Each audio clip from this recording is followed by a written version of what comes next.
In last class, we learned if the pure resistor is used as the load for full bridge uncontrolled rectifier, then large DC voltage ripples can be observed. So in practice, a filtering capacitor is usually connected in parallel with the load. In this class, we are going to investigate the single-phase full bridge uncontrolled rectifier with capacitive filtering. The capacitor is used to smooth the DC voltage. It also impacts the commutation of the rectifier. The output voltage is determined by the relationship between the AC voltage VAC and the capacitor voltage VC. If VAC is larger than VC, D1 and D4 are turned on, VC equals to VAC. If VAC is lower than negative VC, D2 and D3 are turned on, and VC equals to negative VAC. Under other conditions, all diodes are turned off, only the capacitor is discharged to the load resistor. With such operation principle, let's draw the waveform. At the beginning, VAC is larger than VC, so D1 and D4 are turned on. Then VC tracks VAC. At point B, VC reaches the maximum voltage, the square root of 2 multiplying with VAC. Then VC starts to decline. At point C, the decline speed of VAC is higher than that of VC. It means from this point on, VAC is lower than VC. All diodes are off. The capacitor is discharged to the load. Its voltage is decreasing exponentially. At point D, the negative half circle of the AC source voltage starts. We use the light blue dotted line to indicate the inverted waveform for the negative half circle. Due to the periodic characteristics of the capacitor voltage, the inverted AC source voltage is higher than VC. D2 and D3 are on, and a new capacitor output voltage circle begins. Now we have derived the load voltage waveform. In practice, we also need to know the voltage gain and the impact of the rectifier on the grid. So next, we'll do a quantitative analysis of the waveform. First, let's calculate the average capacitor voltage. The capacitor voltage is periodic. In each circle, it includes two sections. At the AC section, VC equals to VAC. Alpha is the initial phase angle. The capacitor voltage is the square root of 2 multiplying with VAC sin omega t plus alpha. At the CE section, all diodes are off. The capacitor is discharging, and its voltage can be expressed as this, where θ is the conduction angle. Calculate the voltage integration over AC and CE, and divide the result by the period pi. The average capacitor voltage can be obtained. However, in the solution, alpha and θ are still unknown. These angles can be calculated by analyzing the waveform. The point C is corresponding to the angle θ.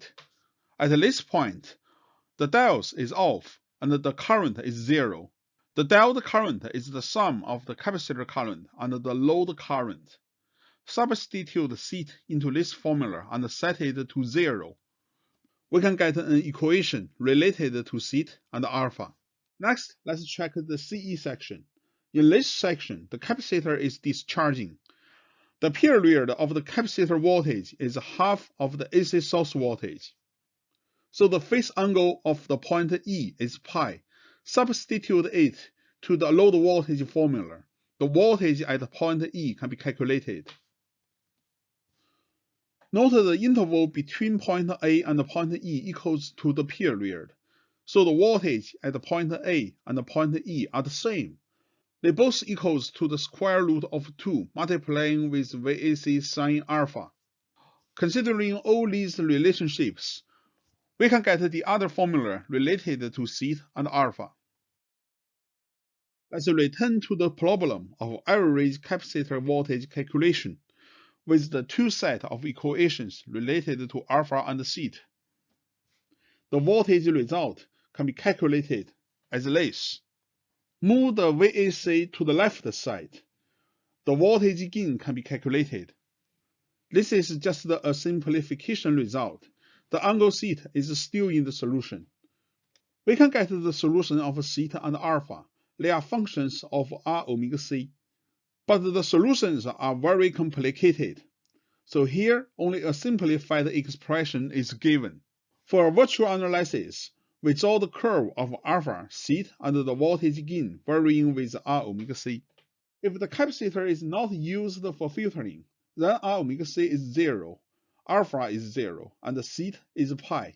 The voltage gain is 2 multiplying with the square root of 2 and divided by pi. It's the same as the result of uncontrolled rectifier with pure resistor load. The other extreme case is when the load resistance is infinity, which corresponds to the no-load condition. At this condition, alpha is half of pi, and θ is 0. The dials are all off. There is no energy exchange between the AC side and the DC side. The voltage gain is the square root of 2. The two extreme cases determine the ranges for alpha, θ, and voltage gain. In practice, the selection of the filtering capacitor depends on the load resistance R. Usually, the time constant should satisfy this formula, where Ts is the AC source period.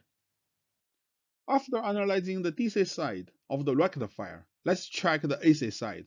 Due to the delay introduced by the capacitor, the conduction angle θ is less than pi. The AC current waveforms are not sinusoidal, they are discontinuous pulses. It introduces serious power quality issues. We can get their spectrum using Fourier series expansion. Besides the fundamental component, it also contains abundant harmonics of odd order. Their amplitudes increase with r omega c. So as the load resistance and the capacitance become larger, the AC current distortion is more serious. We can use the total harmonic distortion, or THD, to evaluate distortion. It can be calculated with this formula. Next, let's take a look at the start process of the rectifier. The initial capacitor voltage is 0. When starting the rectifier, large AC current surge can be observed, especially when the AC voltage is around its maximum. The surge current may damage the rectifier and must be suppressed. To solve this issue, an inductor is usually connected in series with the AC source. It can suppress the surge. Besides, it can also extend the conduction angle. Let's deploy the PocketBench real-time simulator. First, connect the DSP launchpad to the interface board. Then connect the interface board to the PocketBench. Finally, use the USB cable to connect both launchpad and PocketBench to the computer. PocketBench can simulate the power converter in real time. When the controller injects PWM stimulus to the PocketBench, it will receive the voltage and the current response in real time, just like being connected to the real power converter. The experiment today is about the single-phase uncontrolled rectifier with capacitive filtering. So first, let's start the PocketBench software and load the profile for the rectifier with filtering. Okay, so this is it. In PocketBench, we don't have the specific model of the uncontrolled rectifier, but we can use the single-phase PWM rectifier to emulate the behavior of the uncontrolled rectifier. So first, we set the line inductance and the line resistance to 0. And then we turned off all the switches in the DSP. So here, in DSP, we write a simple program. And in this program, all the GPIOs corresponding to the PWM output are set to 0, so all the switches are turned off. Okay, we deploy this simple program to the DSP.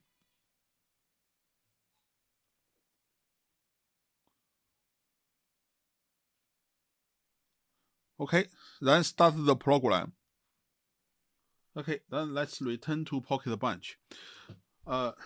The amplitude of the AC source voltage is 220 volts. and the frequency is 50 Hz. The DC link capacitance is 1 millifarad, and its capacitor resistance is 0.5 ohms. Okay, let's start the simulation. So these are the waveforms for the single-phase uncontrolled rectifier with capacitive filtering. In order to make the waveform display unstable, we can set a trigger. And we use the AC source voltage as the trigger source. So we put the trigger here. The red waveform is the AC line current, and the orange waveform is AC source voltage. The yellow waveform is the DC load current, and the green one is the DC load voltage. So first, let's identify the conduction angle and the initial phase angle on the waveform. According to the definition of the conduction angle, it means the dials in the rectifier are turned on. So for example, in this period, the conduction angle corresponding to this interval.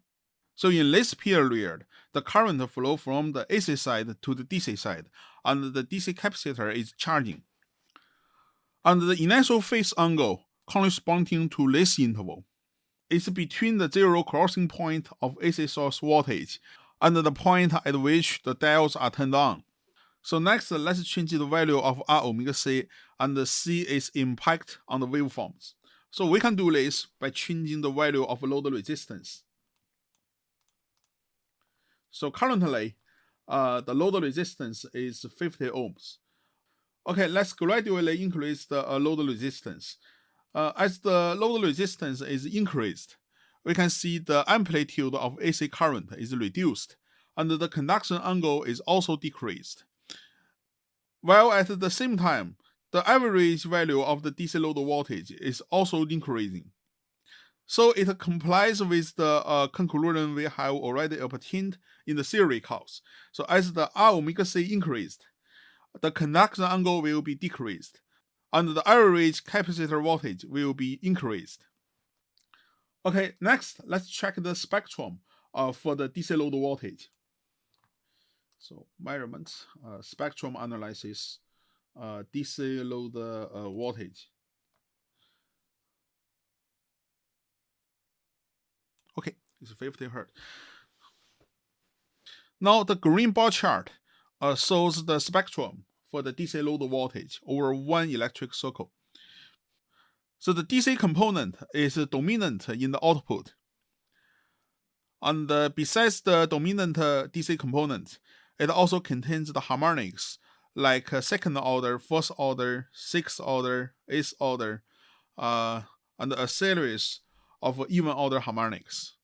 But comparing with the single-phase uncontrolled rectifier with pure resistor, the harmonics in the DC load voltage is reduced a lot. So with the single-phase uncontrolled rectifier with capacitive filtering, we can get even smoother output. Okay, next let's check the spectrum for the AC line current. So the right bar chart is the spectrum for the AC line current. So besides the fundamental component, it also contains the harmonic like the third order harmonic, fifth order harmonic, seventh order harmonic, and a series of odd order harmonics. And the amplitude of these low order harmonics are very high. So although with the single-phase uncontrolled rectifier with capacitive filtering, we can get smooth DC load voltage output. But it will inject abundant low-frequency harmonics into the AC source voltage. So it will introduce serious power quality issue. And we can solve these problems with the PWM rectifier in the future. Okay, so this is the experiment demonstration for the single-phase uncontrolled rectifier with capacitive filtering. Thank you for watching.